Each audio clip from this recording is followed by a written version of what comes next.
आप लोग हमें रोज वीडियो में देखते हैं, हमारी बातें सुनते हैं, चर्चा देखते हैं, विचारों से जुड़ते हैं, लेकिन अब सिर्फ देखना ही नहीं, अब आमने सामने मिलने का मौका है, और वो भी किसी साधारण कार्यक्रम में नहीं बल्कि राष्ट्रवादियों के कुंभ में।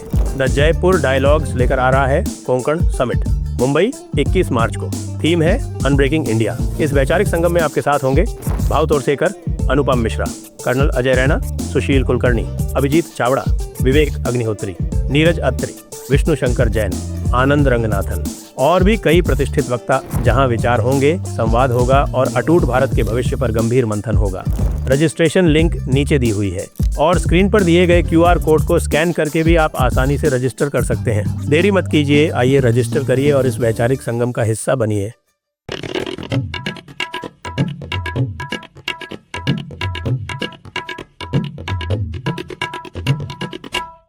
नमस्ते, आप सभी का स्वागत है आज के इस कार्यक्रम में। और हमारे साथ है आज मेजर समरपाल सिंह तूर। स्वागत कर रहा हूं मेजर साहब का। और आप सभी से अनुरोध है, कृपया हमारी चैनल को सब्सक्राइब कर लें, वीडियो को लाइक भी अवश्य कर लें। तो मेजर साहब, ले चल रहा हूं आपको आपके खास इलाके में यानी कि जहां पर एक जमाने में द ग्रेट गेम हुआ करता था। यानी अफगानिस्तान और उसके आसपास का जो पाकिस्तान का जो इलाका है वहां पर। तो सबसे पहले तो मैं आपसे कहूंगा कि साहब, बड़ी तरह की खबरें आ रही हैं। ये भी बताया जा रहा है कि साहब की तो उनकी जो सरकार है KP की, उस सरकार ने ही अटक वाला ब्रिज ही रोक लिया है। और जो बाकी वहां पर जो TTP और उधर नीचे बलूचिस्तान में जो कुछ हो रहा है वो तो हो रहा है। तो चूंकि आपका इसमें क्षेत्र में विशेष दखल है, तो मैं आपसे कहूंगा कि साहब हमको पूरा एक जो है वो इसका एक लो डाउन दीजिए कि आखिरकार इस वक्त स्थिति क्या है इस ग्रेट गेम के एरिया में। सर देखें, अभी तो इन्होंने ये जो BLA की तरफ से जो हमले हुए थे लिबरेशन के लिए, तो एक चीज तो तय है, वी कैन एक्चुअली से हम ये बोल सकते हैं कि लिबरेशन काफी हद तक हो चुका है। एंड इन्होंने अपना एक कॉन्स्टिट्यूशनल ब्रोशर भी प्रिंट आउट निकलवा लिया है। ऊपर से कल इस्लामाबाद में एक मीटिंग हुई थी जिसमें कि जो इनके बुगती हैं, मिस्टर बुगती ने एक पुराना एक स्लोगन को जिंदा किया है कि उधर आप इधर हम। तो ये जुल्फिकार भुट्टो ने एक्चुअली ये कोट किया था एंड ये अब दोबारा तूल पकड़ चुका है। ये जो मैं स्लोगन बता रहा हूं, तो सभी दर्शकों से रिक्वेस्ट है कि आप ये टाइप करें कि उधर आप इधर नहीं, उधर तुम इधर हम। तो इसको अगर आप टाइप करेंगे तो ये तब का स्लोगन है 1947 से पहले, जब ब्रिटिश बलूचिस्तान होता था। तो बलूचिस्तान जब 1947 में इंडिपेंडेंस की बात हुई, तो बलूचिस्तान वॉज नॉट इंटायरली, मतलब पाकिस्तान का नहीं हुआ था।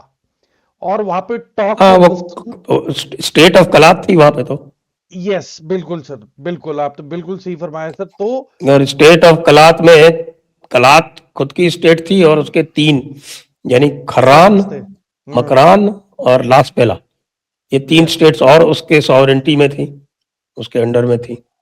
ये 4 मिलके कलात स्टेट बनती थी और ये ब्रिटिश बलूचिस्तान था, कमिश्नरेट।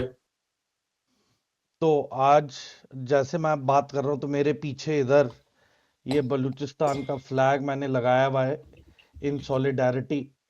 तो बेसिकली सर कहानी ये है कि परसों इस्लामाबाद में एक कॉन्फ्रेंस हुआ जिसके अंदर अख्तर मैंगल जी ने ये साफ साफ बोला है कि ये स्लोगन को दोबारा रिवाइव किया जाएगा। और उन्होंने अलग होने की बातें की। और सबसे जो अचंभ करने वाली बात यह थी कि वहां पे जो पंजाबी ऑडियंस बैठी थी वो क्लैपिंग करने लग गई, not out of sarcasm but seriousness के साथ। कि वो उसे सपोर्ट कर रहे थे कि भाई ये तो खुद को नहीं संभाल पा रहे, आपको क्या संभालेंगे, तो अगर आप अलग होने की बातें कर रहे हो तो बिल्कुल ठीक जा रहे हो, क्योंकि यहाँ पे कोई किसी का माई बाप नहीं बचा। हमने पाकिस्तान की हॉकी टीम देख लो सर, मतलब मैं इनके हॉकी फेडरेशन के प्रेसिडेंट पे हैरान हूं, जिसने आज रेजिग्नेशन दे दिया कह के कि he appeals to Asif Munir the army chief. ये कब से होने लग गया कि आपकी स्पोर्ट्स अथॉरिटी की कोई गवर्निंग बॉडी आपके मुल्क के आर्मी चीफ को गुहार लगा रही है कि हमारी मदद करो, और ना कि prime minister, sports minister, interior minister, किसी को कुछ नहीं, सीधा आर्मी चीफ या फिर फील्ड मार्शल आसिफ मुनीर। तो ये सर कुछ टेलटेल साइंस हैं कि इकोनॉमिकली अभी चीजें डिसइंटीग्रेट हो चुकी हैं, इंटरनली देखा जाए। दूसरा, आने वाले महीनों में जब गर्मी पड़ेगी और जब इंडस नदी सूखेगी और जब प्यास बढ़ेगी और खेतों में जब वाही करने की बात आएगी और इनको पानी नहीं मिलेगा, तब आप देखना सर किस तरीके का सेक्रेटेरियन वायलेंस वहां पे शुरू होगा, until and unless Asim Munir सारी बंदूकें, रॉकेट, टैंक सब हमारी तरफ मोड़ ले to save himself. That will be the last attempt for him to be in power. उसके बाद इसकी कहानी खत्म है। तो जहां तक सर अभी हम तीरा वैली की बात कर रहे थे, जी हाँ। तो तीरा वैली में जैशे अदल का गढ़ था। It was a safe haven for Jaishe Adl, और Jaishe Adl is a anti Shia terrorist outfit faction जो आईएसआई चलाता है। अभी अभी इन्होंने, if you all can write in the comments, Jaishe Adl का नाम इन्होंने सर एक नया अभी चेंज किया है। तो जैशे अदल का नाम इन्होंने चेंज करके इनको तीरा वैली में रिलोकेट किया है, नंबर 1। नंबर 2, आईएसकेपी के जो फाइटर थे उनको ये कॉन्गुरेट कर रहे हैं सेंट्रली इन तीरा वैली। अब तीरा वैली में पे क्यों ज्यादा ध्यान है? तीरा वैली एक ऐसी लोकेशन है जहां पे ओपीएम खुले आम पूरी वैली में उगाया जा सकता है। यहां पे कोई रोक टोक नहीं है, यहां पे कोई पब्लिक एडमिनिस्ट्रेशन मौजूद नहीं है पाकिस्तान की। यहां पे बहुत ही लिमिटेड तौर पे गिनती की पॉकेट्स हैं पॉपुलेशन की, बाकी ये पूरा ग्रेजिंग ग्राउंड्स हैं पहाड़ियों में। और अब इनको एक ड्रग प्रोड्यूसिंग फील्ड्स बनाए जाएंगे जिसमें कि पाकिस्तान आर्मी का बहुत बड़ा हिस्सा होगा, और इनकी जो डिपेंडेंसी है ओपीएम की फ्रॉम अफगानिस्तान, उस पर भी इंपैक्ट आया है। तो जायज सी बात है कि now they are going to grow in house cannabis and अफीम and various different type of drugs की फैक्ट्री तैयार करेंगे। ये सेफ हेवन होगा जहां पे कि anti Shia terrorist outfits Iran वाली साइड पे बार बार जाएंगे और हमले होंगे। और कल तो एक खबर आई है कि ईरान ने अपना अल शाहिद ड्रोन एक ऐसी लोकेशन पे दागा है जो ईरान और पाकिस्तान बॉर्डरिंग एरिया पे है, जहां पे कहा जा रहा है कि जितने भी ये अफगानी इमिग्रेंट्स हैं, ये जो हजारा जो मुसलमान हैं, जो शिया हैं, ये अफगानिस्तान से ईरान के बॉर्डर में रह रहे हैं, और ईरान का जो भी वहां पे स्मगल्ड किया हुआ तेल है वो वहां से इजराइल भेजने की कार्रवाई कर रहे थे। अभी की बात नहीं है, बड़े सालों से। इसके लिए अब की बस एकदम की अब लड़ाई शुरू होने वाली है, तो अब ईरान ने एक कॉल आउट साइन के तौर पे शाहिद ड्रोन उनके वहां पे ड्रॉप किया है। कैजुअलिटीज भी हुई हैं, काफी जो स्मगलर्स होते हैं ऑयल के वो काफी जल के भी मरे हैं। तो जाहिर सी बात है सर कि ईरान ने ब्यूगल तो this is a soft bugle. Iran ने ऐलान कर दिया कि भाई तुम्हारे यहाँ इस बॉर्डर से no incursion will be allowed. तो हमें आने वाले कुछ हफ्तों में let us not be surprise कि पाकिस्तान में भी ईरान के ड्रोन आके फटेंगे, कोई ना कोई टैक्टिकल एरियाज में आके गिरेंगे, और एक ये मैसेजिंग दी जाएगी कि अगर आप जकोबाबाद वाले एयरबेस में अमेरिकन एयरक्राफ्ट्स को पनाह दे रहे हो, it is a target, whether you have a nuclear bomb or not, you are a target. तो पाकिस्तान को अगर लग रहा था कि ईरान ने डिमार्केशन में पाकिस्तान को लेफ्ट आउट कर दिया है कि जो अमेरिकन मिलिट्री बेसिस है, तो they are highly mistaken. Pakistan is well within the crosshairs of the Iranian drones and the IRGC. और मैं बता रहा हूं सर, तालिबान पूरा फायदा उठाने वाला है इसका। एंड जिस दिन ईरान पे हमला शुरू होगा, मैं आपको लिख के दे रहा हूं सर, तो सदर्न अफगानिस्तान और north of Pakistan will light up.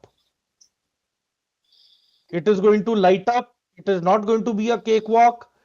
अगर पाकिस्तानियों को लग रहा है कि वो अपने हाथ में पॉपकॉर्न की टोकरी लेके बैठेंगे, चित्रहार के नजारे लेने वाले हैं, सॉरी बट चित्रहार इनका बनेगा और पॉपकॉर्न हम लेके बैठेंगे और खा के मजे लेंगे।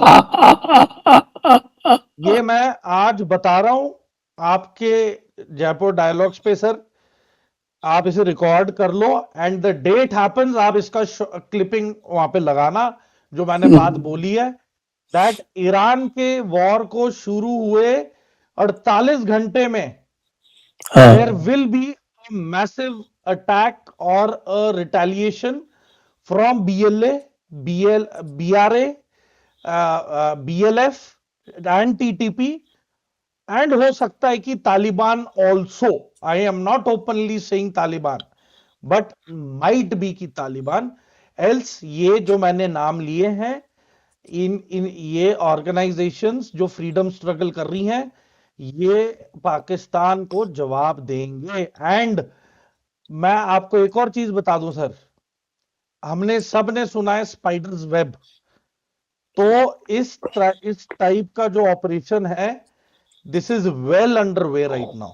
इसकी प्लानिंग हो चुकी है, कब कहां किधर I have no clue, but you will very soon see that there are some military, Pakistan military aircrafts which have been destroyed by drones or have caught fire, या फिर इनका कोई ammunition dump में कोई बात हो गई है।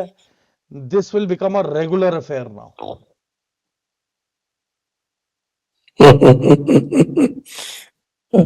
वैसे ही रेगुलर अफेयर हो या ना हो, बलोच ने तो दिखाई दिया कि साहब की बलोचिस्तान में अब चलती नहीं पाकिस्तान की, और टीटीपी ने भी दिखा दिया। अभी जो इनका इस वक्त जो चल रहा है, जो मैं बता रहा हूँ कि अटक वाला जो ब्रिज है वो बंद कर दिया है, और अब पाकिस्तान से कोई, यानी कि पंजाब से कोई जो है वो जा नहीं सकता इस रास्ते से, तो कम से कम जाना होगा तो नीचे बन्नू वगैरह होके जाना पड़ेगा।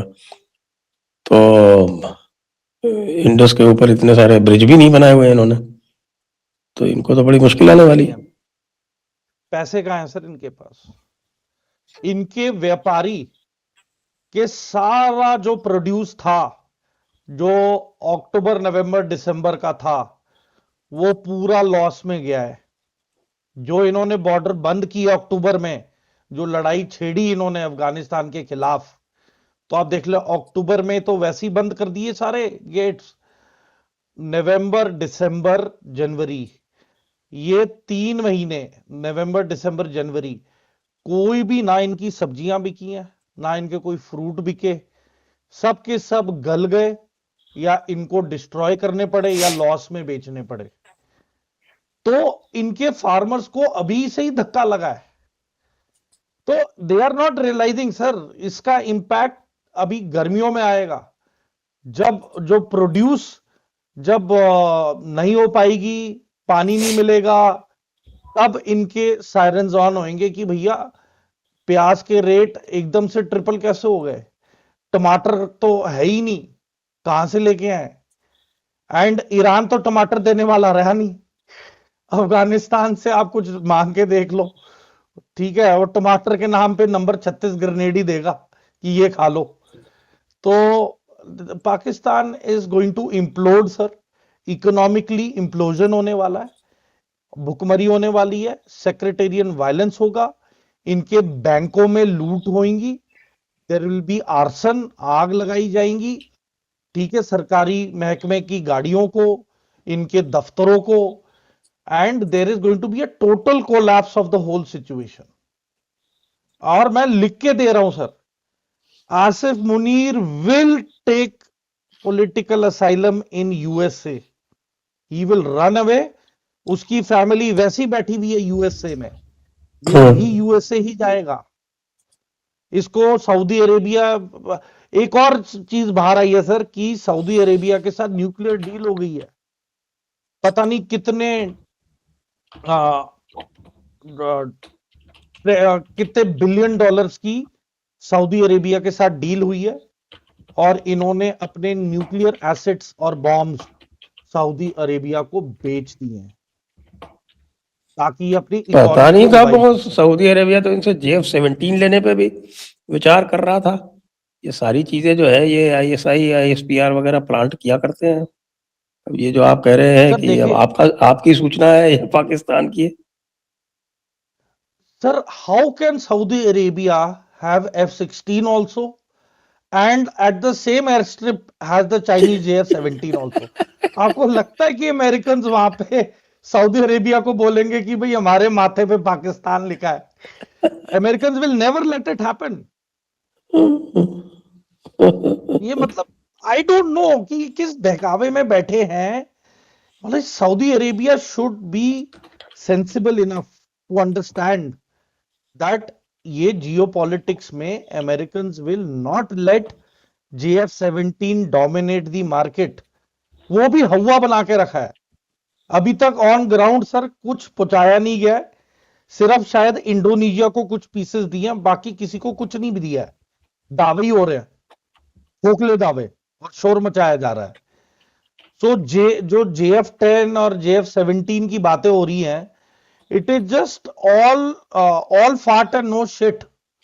This is what is told in the army कि शोर मचाया जा रहा है, हरकत कोई हो नहीं रही है। तो ये बातें हैं, इसका कोई पुख्ता प्रूफ या सबूत है नहीं किसी के पास। और मैं आपको दोबारा बता रहा हूं सर, आसिफ मुनीर पे चाइनीज पॉलिटिकल टॉप ब्रास ने इतना प्रेशर बना के रखा है क्योंकि ऑप सिंदूर में इन्होंने चाइनीज मिलिट्री इक्विपमेंट की धज्जियां उड़वा दी, इज्जत डुबा दी। PL-15E से लेके जो HQ-9s लेके कुछ भी चाइनीज का जो माल है, इंक्लूडिंग JF-10 जो थे इसके जो गिरे हैं, इन्होंने पूरी इज्जत खत्म कर दी। एंड चाइनीज ने बोला है कि भाई अब तुम हमारे JF-17 या तो बिकवाओ या फिर खुद बिक जाओ। इनको तो कोई खरीदने से रहा नहीं, ये तो उल्टा जाएंगे वहां को मतलब डुबवा देंगे। और जहां तक बिकवाने की बात है, कोई डील नहीं हुई है। लिबिया गए थे, लिबिया में भी बातें हो रही हैं कि वो जो एयर क्रैश हुआ था तो उसमें जो जनरल जो वेस्टर्न लिबिया के थे, he was on the side of UAE was providing him weapon systems. तो उनके खिलाफ Asif Munir indirectly went against UAE with the banking of Saudi Arabia कि आप JF-17 ऑफर करो, एंड सऊदी अरेबिया मीटिंग्स करवा रहा है। तो UAE को भी प्रॉब्लम हो गई, तभी तो 2.5 घंटे की मीटिंग के लिए दुबई से आए, एक ब्लैंक चेक की तरह हर जगह साइन कर दिया कि भैया आई डू नॉट केयर, चाहे मुझे जो मर्जी कीमत चुकानी पड़े, I am going against Pakistan.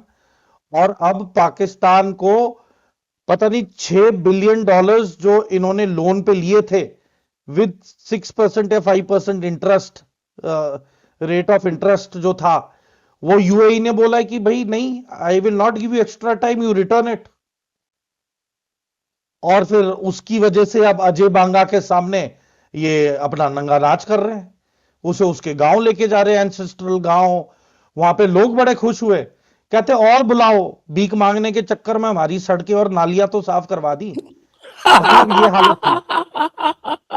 कहते कि इन्होंने करना तो क्या है, कम से कम म्यूनिसपैलिटी के वर्कर कुछ महीनों बाद बाहर तो निकले काम करने। तो इन्होंने जो अजय बांगा को जो मक्खन लगाया है कि हमें 110 मिलियन डॉलर दे दो, तो मैं बता रहा हूं सर, आज की तारीख में पाकिस्तान में अगर कोई भी टॉप ब्रास यदि पैसे मांग रहा है, वो अपने प्रेजेंट सर्वाइवल के लिए, प्रेजेंट पावर के लिए, और अपना जो कुछ हफ्तों की जो सिक्योरिटी है उसे मेंटेन करने के लिए मंगा रहा है।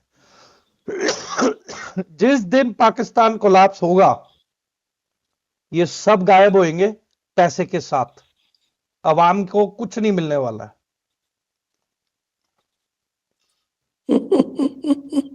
अभी कोई पाकिस्तान अवाम को नहीं पूछ रहा है कि सारी पाकिस्तान जो अवाम को क्या मीडिया को पूछेगा जगा साहब? के रखा है। पाकिस्तान तो आपने देखा ना अभी जो है वो जो हॉकी टीम गई थी उनकी ऑस्ट्रेलिया में,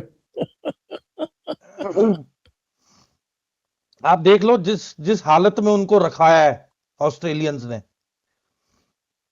जैसे भेड़ बकरी नहीं होते वैसे रखवाया था उन्हें।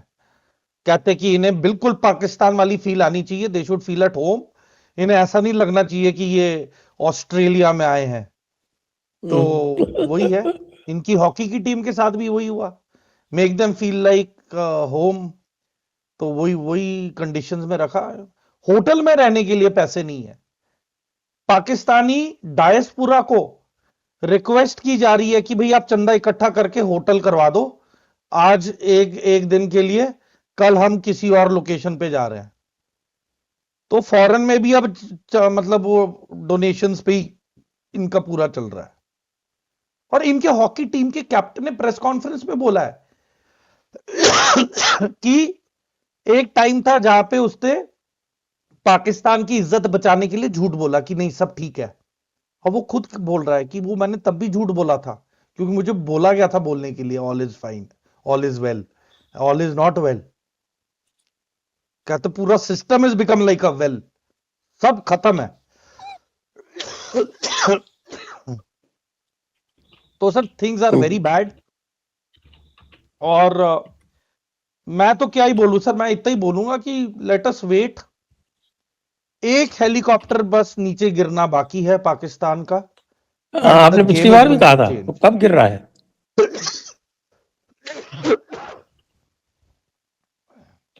सामान उनके पास है, it is just a matter of time sir, just a matter of time. जो सामान है, ये सामान है सर, और ठीक ठाक सामान है। इनके अभी तक तो हम हेलीकॉप्टर्स लोग यही कैन कह रहे नॉट थे फ्लाई कि इन भाई लो। कुछ लोग जो है इनको एयर डिफेंस इक्विपमेंट दे दो, कोई मैन पैड्स वगैरह दे दो। सर यूरोप की ब्लैक मार्केट है वेपन्स की, वहां से they have procured man pads which have been brought to them, and they have not come from Asian continent, they have come from the African continent.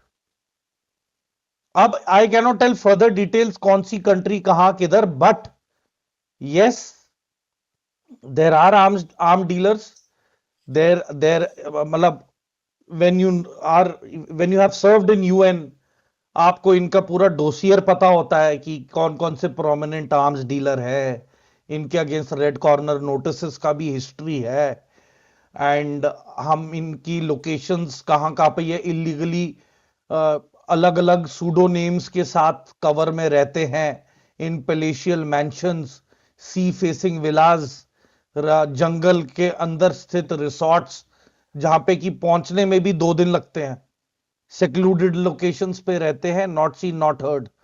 इनके पास सारी सुविधा उपलब्ध है दुनिया की, इंक्लूडिंग प्राइवेट हेलीकॉप्टर्स एंड छोटे एयरक्राफ्ट की air strips उनके घरों के इर्द गिर्द ही बनी रहती हैं। तो उन्हें कहीं जाने की जरूरत ही नहीं है। तो they are such powerful people who have already provided the MANPADS to them including kamikaze drones. तो I am telling you sir, it is just a matter of time that पूरी गेम चेंज होने वाली है 360 degree. And Taliban is actually training them, क्योंकि उन्हें तो वो तो माहिर है स्टिंजर मिसाइल्स को लेके, they know how to operate MANPADS. तो वो क्या है, वो तो इनफैक्ट जो अभी इन्हें उपलब्ध हुए हैं they are even more technically upgraded.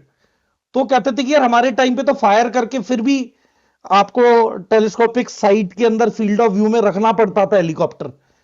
कहते अब तो बस फायर एंड फॉरगेट है कि देखो एक बार लॉक हो गया टारगेट, फायर कर दो, तुरंत अपनी लोकेशन चेंज कर दो। कहते कोई टेंशन ही कोई नहीं। तो वो ये सर कि just a matter of time, that's all that I can say. बाकी एज फार एज जो जहां बलूचिस्तान का सवाल है सर, जो इनकी रेलवे लिंक्स हैं, जो इनके क्रिटिकल ब्रिजेस हैं, प्राइमरी टारगेट ही ब्रिजेस होंगे। वो रेल ब्रिज भी होगा और वो सड़कों वाला अरे ब्रिज भी सर, होगा। इन्होंने तो कोई रेल ब्रिज बनाया नहीं है पिछले 70 साल में। सब पुराने वो अंग्रेजों वाले ही चले आ रहे हैं अभी तक तो। वो जाफर एक्सप्रेस ही चल रही है। वो भी अरे वो जाफर जाफर साहब तो एक्सप्रेस भी वो इसलिए तो चल रही है कि वो जो रेलवे लाइन थी वो अंग्रेजों ने बना दी। अगर अंग्रेजों ने वो हाँ, टनल वनल और वो सब नहीं बनाई होती तो इनके बस की तो बात ही नहीं नहीं है। होता, नहीं होता कुछ। मतलब आप ये देखें, आपको एक स्टैट्स बताता हूँ कि जब भारत आजाद हुआ था तब सर 53,000 रूट किलोमीटर भारत में था और करीब 8,800 रूट किलोमीटर पाकिस्तान में था। तो भारत में तो ये बढ़ के हो गया 68,000 किलोमीटर और पाकिस्तान का जो 8,800 था वो कम होके 8,000 हो गया। बढ़ना तो क्या था, कहते कम कर दो। कम करते वो। तो जितनी भी उनकी मीटर गेज और नैरो गेज जितनी भी थी, हमारे यहाँ भी मीटर गेज नैरो गेज खूब थी, कोई यस 20,000 से ऊपर मीटर गेज नैरो गेज थी। हमने तो उनको सबको ब्रॉड गेज में कन्वर्ट कर दिया और उन्होंने क्या किया, अपनी मीटर गेज नैरो गेज जितनी भी थी उनको सबको डिसमेंटल कर दिया, खत्म। केवल मैं बता एक रहा जो हूँ लाइन सर, थी इनकी वो हैदराबाद से और जो बॉर्डर तक आती थी उस पे चूंकि वो थार एक्सप्रेस चलनी थी इसलिए उसको जरूर इन्होंने कन्वर्ट किया ब्रॉड गेज में, बाकी सब डिसमेंटल कर दी। मैं बता रहा हूँ सर, वो जिन्ना ने ना अपने लिए टेम्पररी 1-2 साल के लिए पाकिस्तान मांगा था और वो निपट भी गया। और अब पाकिस्तान तब से भगवान भरोसे ही चल रहा है। आई पता नहीं सर, ये मुल्क को ना इन्होंने एक बैंक लोन मशीन का एक वो दर्जा देना चाहिए पाकिस्तान को, कि it is a country being used for applying of loans in crores, and फिर ये मंत्री अपने वो बना लेते हैं अंपायर्स और बाहर सेट हो जाता है।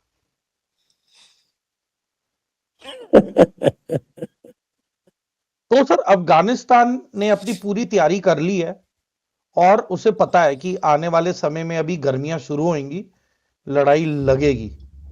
एंड जो पाकिस्तान इंडिया के खिलाफ करने की सोच रहा था, अब मल्टी फ्रंट वॉर जहां पे बांग्लादेश को इस्तेमाल करेगा, तो सर देखिए बांग्लादेश पे मैं इतना वी कैन से कि जो बांग्लादेश नेशनल पार्टी है बीएनपी, वो 299 सीटों में से 212 सीट वो जीते हैं। तो it is a pure majority अगर देखा जाए। और ऑब्वियसली बांग्लादेश अवामी लीग इसमें पार्टिसिपेट नहीं किया उसने, तब भी overall 60% of the people of Bangladesh participated in these elections. उन्होंने इस इलेक्शन में हिस्सा लिया 60% लोगों ने, जिसमें कि मेजॉरिटी ऑफ द वोटर्स थे फर्स्ट टाइम वोटर्स। तो एक जायज सा चीज है कि पीपल ऑफ बांग्लादेश, उनको एक बदलाव चाहिए था, क्योंकि जो शेख हसीना का जो बहुत ही क्लीशे और बहुत ही predictable design and work pattern था, उससे मुझे लग रहा है कि बांग्लादेश की जो अवामी लीग के जो ऑपोजिशन थी, जितने भी ऑपोजिशन पार्टियां थी, वो उग चुकी थी कि एवरीथिंग, मतलब कि सब धक्के से ही चल रहा है। इट वॉज समथिंग लाइक कि दे वांटेड अ चेंज। अब इसमें जमाते इस्लामी वॉज बेसिकली जो रजाकारी होते थे, रजाकारी वो थे जो वॉलंटियर फोर्स थी बांग्लादेश में 1971 के टाइम, जो तैयार हुई थी इंडिया के खिलाफ लड़ने। जो जमाते इस्लामी है sir, Jamaate Islami was always pro Pakistan, हमेशा से, पर वो कभी मेजॉरिटी में नहीं थे। और जब लड़ाई, जब मुक्ति बाहिनी की ट्रेनिंग हो रही थी थ्रू इंडियन आर्मी, तो मुक्ति बाहिनी को काउंटर करने के लिए जमाते इस्लामी के वॉलंटियर तैयार हुए, तो पाकिस्तान आर्मी ने इनका नाम रखा रजा, द वॉलंटियर्स, रजाकार।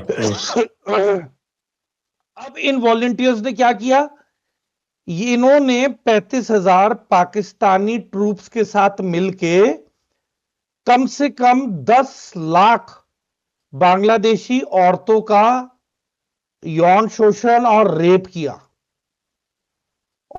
इसकी वजह से ये वापस अपनी कभी इमेज नहीं बना सके, कभी वापस politically as a strong party कभी नहीं आ सके, और उसकी बदौलत 299 सीटें हैं, इनमें से जो जमात इस्लामी इससे 77 सीटें जीती हैं।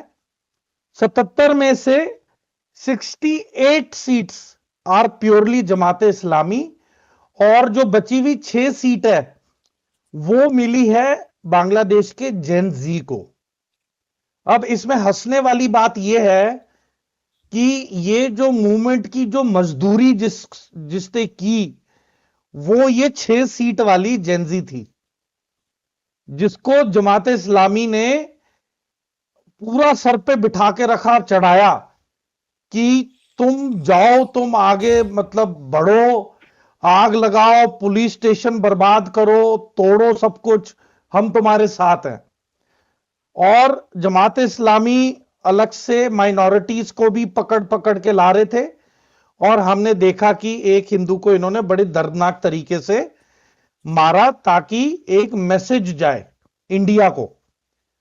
और उसके बाद जो इनके स्टूडेंट लीडर थे, जो शोर मचा रहे थे कि इन्होंने आगे आना है अब और पॉलिटिकल वो पोजीशंस लेनी है, सबसे हंसने वाली बात यह है कि इनमें से कोई भी मेन आगे आ ही नहीं सका। जमात इस्लामी ने इनको डंडा दिया और बोला कि आप सब जमात इस्लामी के एक कॉमन अम्ब्रेला के अंडर तरीके से इलेक्शन लड़ो, और जीतने पे आपको हम कोई स्ट्रॉन्ग पोर्टफोलियो देंगे, और मेजॉरिटी में जमात इस्लामी ही जीतेगी, and results are out in the open. बल्कि अवामी लीग के भी लोग, उन्हें पता था कि मतलब अवामी लीग हिस्सा नहीं ले रही है इलेक्शनों में, पर उन्होंने भी एंड ऑफ द डे अगर कुछ वोट दी होगी तो वो बीएनपी को ही दी होगी। क्योंकि अगर ये पूरी कमान जमात इस्लामी को पकड़ा देते, तो जैसे अवामी लीग का हाल हुआ है, वैसी बांग्लादेश नेशनल पार्टी का भी यही हाल होता, और उसके बाद ये पूरा रेडिकलाइज्ड मुल्क हो जाता, और ये अफगानिस्तान से भी बदतर हालत हो जाती। तो सर ये सारी चीजें हुई हैं। ऊपर से अब बांग्लादेश के चैलेंजेस क्या हैं? पहली चीज तो चीन के साथ इनकी वाटर ट्रीटी, तीस्ता रिवर वाली, अगर वहां पे डैम बना दिया चाइना ने, इंडिया को तो प्रॉब्लम है ही है, बांग्लादेश में सूखा पड़ जाएगा।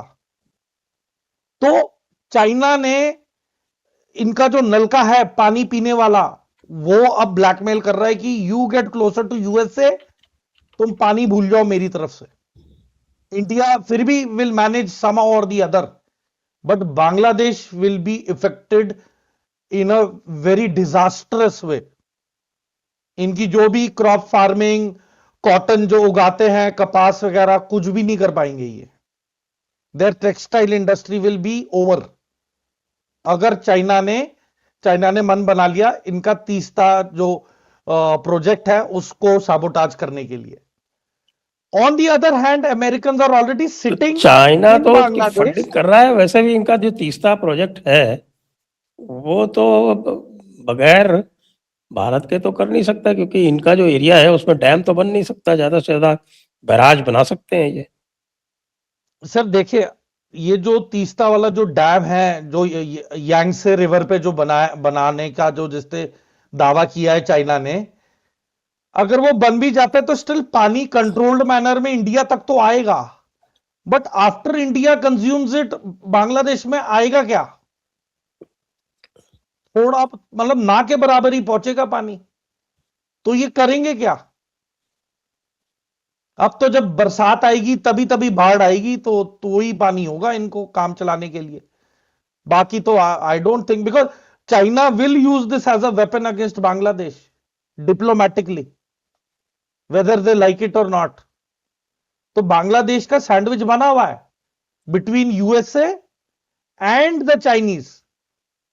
एंड यूएसए ने तो 9 फरवरी को एक ट्रेड डील साइन की है मोहम्मद यूनिस के साथ, और वो 9 फरवरी वाली ट्रेड डील से पीछे नहीं हट सकते हैं, चाहे बांग्लादेश नेशनल पार्टी पावर में हो या जमाते इस्लामी हो या जो मर्जी आ जाए। जो 9 फरवरी को इन्होंने जो ट्रेड डील साइन की थी, वो उससे ये टस से मस नहीं हो सकते सर। अगर इन्होंने कोई हरकत ऐसे की तो इनको बहुत ज्यादा दिक्कत आने वाली है। They will face lot of problem. Sir तो मैं ये बता रहा था कि बांग्लादेश मतलब उसका सैंडविच बन चुका है पाकिस्तान और इंडिया के बीच, और चाइना और यूएसए के बीच। क्योंकि बांग्लादेश में अभी मौजूदा 8 फरवरी को तो एक ट्रेड डील बड़ी क्रिटिकल साइन हुई है। अब वो ट्रेड डील क्या है, उसमें क्या लिखा है, अभी तक नहीं मालूम। वो प्रोबेबली बांग्लादेश की जो नेशनल पार्टी है वही डिस्क्लोज करेगी कि ऐसा क्या है उसमें, और उसमें ऐसा कुछ ऑफर होगा विच बांग्लादेश कैन नॉट रिफ्यूज। ये तो मैं वो गॉडफादर मूवी का वो बता रहा हूं, क्योंकि अमेरिका भी तेज है, उसे मतलब उसे पता है कि उसे क्या करना है। तो सर जाहिर सी बात है कि बांग्लादेश का जो अब अप्रोच है, तारिक रहमान जो आया है इसकी dealing with people of UK, Europe, USA बहुत रेगुलर थी। तो ये definitely is not a plant from China, he is again planted or somehow indirectly brought in by USA. And USA ने यूके को इंसिस्ट किया होगा कि इसे मनाओ और भेजो वापस इधर। एंड जैसी खालिदा जिया की जैसे उनका देहांत हुआ, तो it made things more obvious for USA कि भाई अगला बंदा किसे लेके आना है, because Mohammad Yunus wouldn't last for long. And इसके बाद सर अब मेन क्रिटिकलिटी ये आती है कि अब जब तहरीक रहमान आ चुके हैं, क्या वो शेख हसीना की एक्सट्रेडिशन की डिमांड करेंगे? अब अगर वो चाहते हैं कि बांग्लादेश और इंडिया के रिश्ते अच्छे हों, तो जो लिटमस टेस्ट जो होता है, लिटमस पेपर टेस्ट, कि अभी मुश्किल वक्त में अगर इसने ये डिमांड उठाई तो जाहिर सी बात है कि we are going to face turbulent relationship in the coming near future, अगर तारिक रहमान ने बोला कि आप शेख हसीना को सौंपे। So that will put India in a very difficult situation, number 1। फिर दूसरा, प्रोटेक्शन ऑफ माइनॉरिटीज। ये इतना बड़ा सवाल जो खड़ा है बांग्लादेश के ऊपर कि भाई प्रोटेक्शन अथॉरिटीज के लिए आप क्या करोगे, तो यहां पे भी Tarique Rahman has to prove himself कि भाई बांग्लादेश नेशनल पार्टी आएगी जमाते इस्लामी जैसी लोगों से। फिर कम्युनल वायलेंस, अब जैसे कि वो पावर में आए हैं, अब यदि कम्युनल वायलेंस होता है, that means Jamaat Islami and Pakistan ISI are not comfortable and happy with Tarique Rahman being in power. तो कम्युनल वायलेंस के भी चांसेस हो सकते हैं। उसके बाद रेडिकलाइजेशन इश्यूज, मतलब 2024 जून में तख्ता पलट हुआ है, और उसके बाद जिस तरीके से 2025 जनवरी ऑनवर्ड्स जैसे लश्कर तैयबा और जैशे मोहम्मद के रिप्रेजेंटेटिव्स आए हैं जमात इस्लामी के साथ मिलकर, जो पूरा वेस्टर्न बांग्लादेश का जो आउटर बेल्ट है, बॉर्डरिंग बेल्ट, उस पे इन्होंने जिस तरीके से रेडिकलाइजेशन की है, जिस तरीके से ब्रेन वॉशिंग की है, उसका कोई अंत ही नहीं। और इतना उन्होंने गलत माहौल बना दिया है that it has become a matter of concern for the Indian agencies, the Indian army had to, हमें तो एक्स्ट्रा ट्रूप्स की डिप्लॉयमेंट करनी पड़ी, गैरिसन्स डिप्लॉय करने पड़े। आई विल नॉट मेंशन कौन किसके गैरिसन है और कौन है वहां पे, बट हमें अपनी मैन पावर को मोबिलाइज करना पड़ा इन्हें मॉनिटर करने के लिए। तो दैट मीन्स कि एक मैस स्केल पे एक ब्रेन वॉशिंग की गई है बॉर्डर बेल्ट में अगेंस्ट इंडिया। तो जितनी भी इलीगल एक्टिविटीज होंगी, अब वो जैसे ये जमाते इस्लामी ही करवाएगा।